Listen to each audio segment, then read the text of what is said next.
नमस्कार दोस्तों, आज मैं आपके साथ एक प्रेरणादायी कहानी शेयर करने जा रहा हूँ। ये कहानी एक छोटे से गांव में रहने वाले एक मेहनती और नेक दिल व्यक्ति गौतम की है। ये कहानी हमें ये सिखाती है कि अगर किसी का दिल साफ और मेहनत में विश्वास रखने वाला हो तो कोई भी मुश्किल उसे अपनी मंजिल तक पहुंचने से रोक नहीं सकती। चलिए जानते हैं गौतम की प्रेरणादायी कहानी। ये कहानी एक छोटे से गांव की है जहां एक नौजवान गौतम नाम का व्यक्ति रहता था। गौतम के पास ज़्यादा संपत्ति नहीं थी, लेकिन उसकी मेहनत और ईमानदारी में कोई कमी नहीं थी। गौतम के दो भाई थे जिनका कारोबार अच्छा चल रहा था, लेकिन गौतम की स्थिति कुछ खास नहीं थी। उसकी ज़िंदगी साधारण थी और वह रोज़ किसी न किसी काम में व्यस्त रहता था ताकि वह अपनी पत्नी और बेटी का पेट पाल सके। गौतम की पत्नी और उसकी एक छोटी सी बेटी थी। समय के साथ बेटी जवान होने लगी और गौतम को अपनी बेटी के विवाह की चिंता सताने लगी। उसकी बेटी के लिए कोई अच्छा रिश्ता भी ढूंढना था, लेकिन गौतम के पास विवाह के लिए पर्याप्त धन नहीं था। वह सोचने लगा कि अगर इसी तरह चलता रहा तो बेटी की शादी कैसे होगी। गौतम की स्थिति दिन ब दिन और ख़राब हो रही थी, लेकिन उसने हार नहीं मानी। उसने सोचा कि अगर मुझे कोई और रास्ता नहीं मिला तो मुझे खुद ही कुछ करना होगा। उसके पास कुछ पैसे थे जिन्हें उसने बड़े ही जतन से इकट्ठा किया था। गौतम ने उन पैसों से शहर जाकर कुछ ताज़े फल और सब्जियां खरीदी और उन्हें साइकिल पर लाद कर गांव-गांव बेचने लगा। पहले तो वह काम बहुत कठिन था, क्योंकि साइकिल पर लाद कर गांव-गांव जाना बहुत थकान भरा था, लेकिन गौतम का इरादा बहुत मजबूत था। धीरे धीरे उसकी मेहनत रंग लाई और वह थोड़ा थोड़ा पैसे इकट्ठा करने लगा। कुछ ही दिनों में गौतम की स्थिति में सुधार होने लगा। उसने इकट्ठे किए गए पैसों से एक छोटे से खेत की ज़मीन खरीदी और उसमें सब्जियां उगाने का काम शुरू किया। अब वह सब्जियां उगाता और बेचता और धीरे धीरे उसका कारोबार बढ़ने लगा। गौतम की मेहनत अब रंग ला रही थी और उसके पास पैसे आने लगे, लेकिन गौतम के मन में हमेशा एक विचार रहता कि उसकी बेटी की शादी के लिए और भी पैसों की ज़रूरत है। एक दिन गौतम खेत में काम कर रहा था।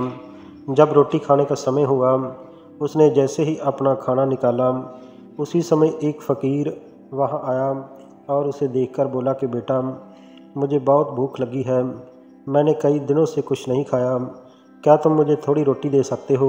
गौतम का दिल बहुत कोमल था। उसने तुरंत फ़कीर को अपनी रोटियां दे दी।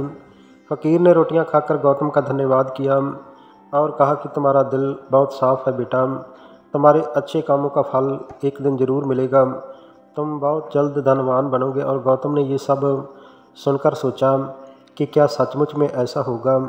उसने इस बात को अपनी पत्नी से साझा किया। उसकी पत्नी ने कहा, हो सकता है कि हमारे अच्छे दिन आ रहे हों, लेकिन हमें अभी भी अपनी बेटी की शादी की चिंता है। हम देखेंगे कि अच्छे रिश्ते के लिए क्या कर सकते हैं। कुछ दिनों के बाद गौतम के एक पुराने दोस्त ने उनसे मिलने का समय लिया। गौतम ने अपनी बेटी के विवाह की बात उससे की। दोस्त ने कहा कि गौतम, मुझे लगता है कि हमारे गांव में एक अच्छा लड़का है जो तुम्हारी बेटी के लिए बिल्कुल सही रहेगा।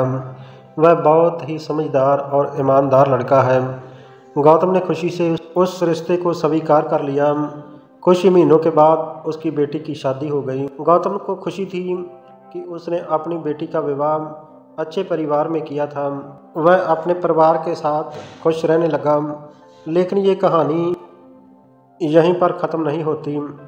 एक दिन गौतम अपने खेत से घर को लौट रहा था, तो रास्ते में जंगल से गुजरते समय उसने देखा कि एक हिरण का बच्चा दर्द से करा रहा था। उसकी टांग में तीर लगा हुआ था और वह अपनी टांग से लंगड़ाकर चलने की कोशिश कर रहा था। गौतम ने हिरण को देखा और उसकी हालत को समझते हुए तुरंत उसके पास गया। उसने हिरण के पास जाकर धीरे धीरे उसकी टांग से तीर निकाला और घाव पर कुछ पत्तियां रखकर कसकर पट्टी बांध दी। जब गौतम ने राहत महसूस की तो हिरन ने उसे एक अजीब तरीके से देखा। गौतम वापस जाने लगा तो हिरन ने उसकी ओर देखा और एक आवाज़ में बोला कि तुम्हारी मदद के लिए मैं हमेशा आभारी रहूँगा। जिस जगह पर तुमने मुझे ठीक किया है वहाँ बहुत बड़ा खजाना दफन है। तुम नेक इंसान हो, तुम्हारे साथ कुछ अच्छा होने वाला है। गौतम ने यह सुनकर थोड़ा चौंका, लेकिन उसने विश्वास नहीं किया। वह देखता है कि हिरन किस दिशा में इशारा कर रहा था। वह उस स्थान पर पहुंचा और देखा कि वहां एक पुराना बरगद का पेड़ है। गौतम ने सोचने की बजाय वहां खुदाई करना शुरू किया। कुछ ही समय के बाद उसने मिट्टी से भरा हुआ एक बर्तन निकाला जो सोने की अशर्फियों और जवाहरात से भरा हुआ था। वह सचमुच एक खजाना था। गौतम ने यह खजाना घर ले जाकर अपनी पत्नी को दिखाया। उसकी पत्नी ने कहा कि ये तुम्हारे अच्छे कर्मों का परिणाम है गौतम। वह फ़कीर ने तुम्हें जो आशीर्वाद दिया था वह अब सच हो गया है। तुम्हारे नेक दिली का ये फल तुम्हें मिल रहा है। अब हमें इस दान का उपयोग लोगों की भलाई के लिए करना चाहिए। गौतम ने सोचा और कहा कि तुम सही कह रही हो। इस धन को हमें दूसरों की मदद में लगाना चाहिए ताकि हम किसी और के जीवन में भी सुधार ला सकें। गौतम ने अपनी संपत्ति का उपयोग गांव में गरीबों और ज़रूरतमंदों की मदद करने के लिए किया। उसने गांव में स्कूल खोला जहां गरीब बच्चों को मुफ्त शिक्षा दी जाती थी।